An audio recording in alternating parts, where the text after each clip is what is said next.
অনেকটাই পড়েছো। তো আজকে আমরা তোমাদেরকে এই খোলা আকাশের নিচে একটু পাঠ দেব। তোমরা খুশি তো? ভালো লাগছে? এই খোলা আকাশের নিচে আজকে তোমাদের পড়তে ভালো লাগবে তো? আচ্ছা, ক্লাসে কিন্তু আমরা বইয়ের পড়াই পড়ি, তাই তো? হ্যাঁ, তো আজকে তোমাদের একটু আলাদাই পড়াবো। সেটা হচ্ছে আজকে আর বইয়ের পড়া পড়াবো না, ঠিক আছে? আজকে আমরা একটু গল্প করব। তোমরা সকলেই গল্প শুনতে ভালোবাসো তো?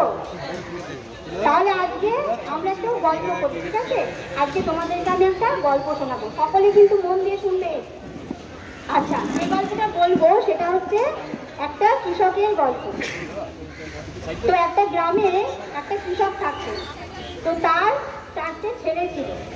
তো সেই ছেলেদের মধ্যে একটু কিন্তু মিল ছিল না, মানে তারা একসাথে কিছুতেই থাকতে পারতো না। যখন তারা একসাথে হতো তারা নিজেদের মধ্যে ঝগড়া গন্ডগোল মারামারি করে আবার আলাদা হয়ে যেত। তো কৃষকের কিন্তু মনে খুব দুঃখ ছিল যে কিছুতেই কিন্তু সে তার এই 4 পুত্র সন্তানকে কিছুতেই এক জায়গায় রাখতে পারে না।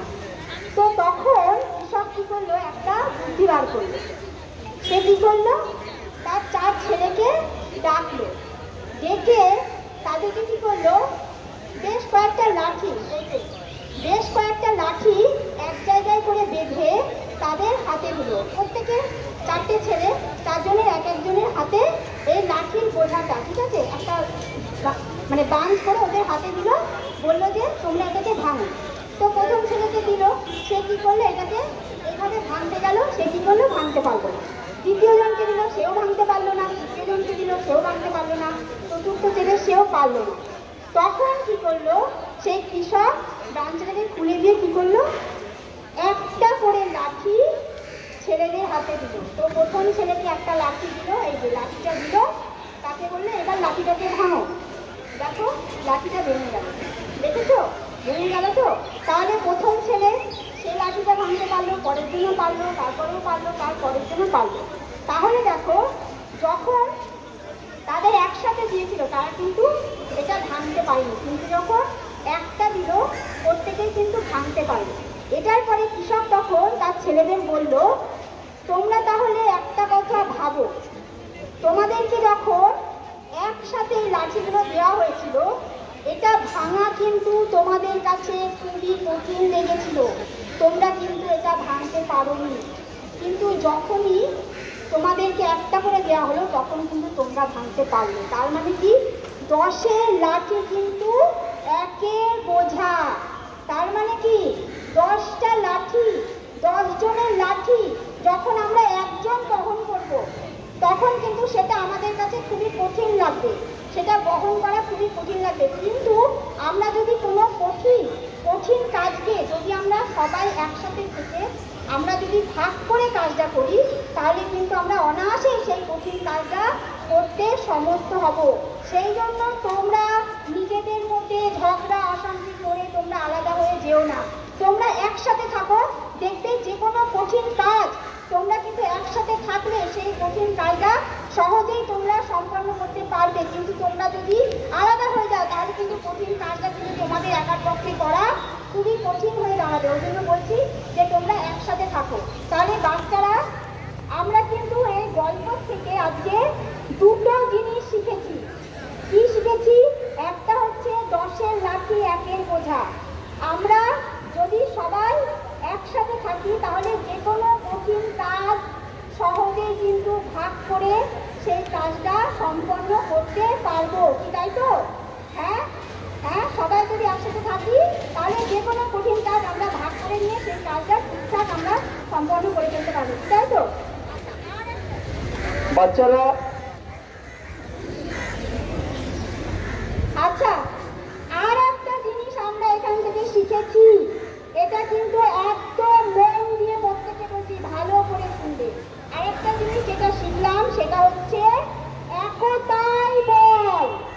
দেখো এই লাঠিগুলো যখন একসাথে ছিল তখন কিন্তু এই লাঠিগুলোকে কেউ ভাঙতে পারেনি। একজনও কি ভাঙতে পেরেছিল?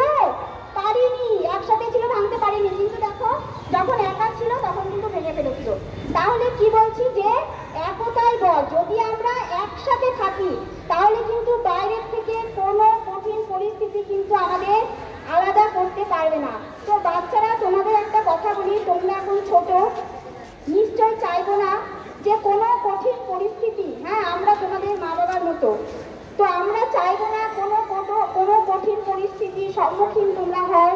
যে কঠিন পরিস্থিতির সম্মুখীন আমরা হয়েছি, আমরা চাই না আমাদের সন্তানেরা কোনো এরকম কঠিন পরিস্থিতির সম্মুখীন হোক।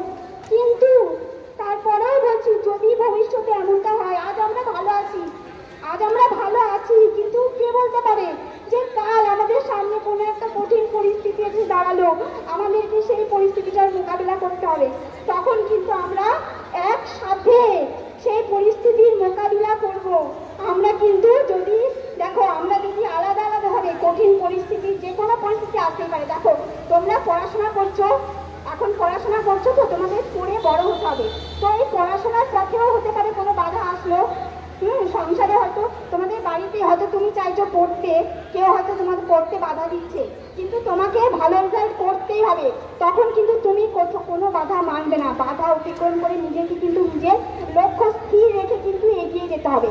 তো এর পরেও বলছি, পড়াশোনা শিখে বড় হয়ে যদি এমনটা হয় তোমরা চাকরি পেয়েছো, ঠিক আছে, তো পরের দিনই হঠাৎ জানতে পারছো যে চাই না কারো হোক, তারপরেও বলছি যদি এরকম হয় যে আমাদের চাকরিটা বিনা কারণে আমরা ন্যায্যভাবে সমস্ত যোগ্যতার পরীক্ষা দিয়ে সফলভাবে নিজেদের চাকরি অর্জন করার পরেও হঠাৎ করে জানতে পারলাম যে পরের দিন কোনো দোষ না করার সত্ত্বেও আমাদের চাকরিটা চলে গেল, তখন আমাদের সেই চাকরি ফিরিয়ে আনার জন্য একসাথে লড়তে হবে।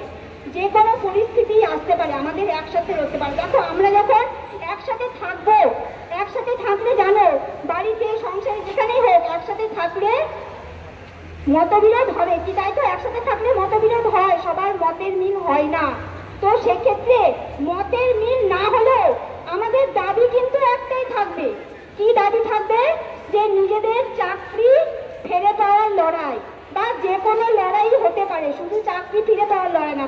তোমরা ছোট, তোমাদের এই বড় হতে হতে তোমাদের জীবনে যে কোনো কঠিন পরিস্থিতি আসতেই পারে। তো সেই পরিস্থিতিতে একসাথে লড়তে হবে। হয়তো দেখবে যে বাইরের থেকে তোমাদেরকে এই একতা দেখে অনেকে চাইবে বাইরের থেকে তোমাদের আলাদা করে দিতে, কারণ আমরা যদি আলাদা হয়ে যাই তাহলে কিন্তু আমাদের শক্তি ক্ষয় হয়ে যাবে। আর আমাদের শক্তি ক্ষয় হয়ে গেলেই কিন্তু যারা বিরোধী, যারা চায় না যে আমরা আমাদের লক্ষ্যে পৌঁছাই, আমরা সফল হই, হ্যাঁ, সেইটা কিন্তু তারা সুযোগ নেবে আমাদের পরাজয় করে দেওয়া, হ্যাঁ, আমাদের জয়ী না হতে দেওয়ার পথে তারা কিন্তু বাধার সৃষ্টি করবে। কিন্তু কারোর কথায় কান না দিয়ে শুধুমাত্র নিজেদের লক্ষ্য স্থির রেখে আমাদের কিন্তু একসাথে এগিয়ে যেতে হবে। যদি আমরা একসাথে লড়াই করতে পারি, তাহলে যে কোনো কঠিন পরিস্থিতিকে, যে কোনো কঠিন বাধাকে আমরা নিশ্চয় অতিক্রম করে আমরা নিশ্চয় জয় হতে পারবো, আমরা সেই লক্ষ্যে পৌঁছাতে পারবো, আমরা সফল হতে পারবো। তাহলে তোমরা বাচ্চারা আজকে কি শিখলে?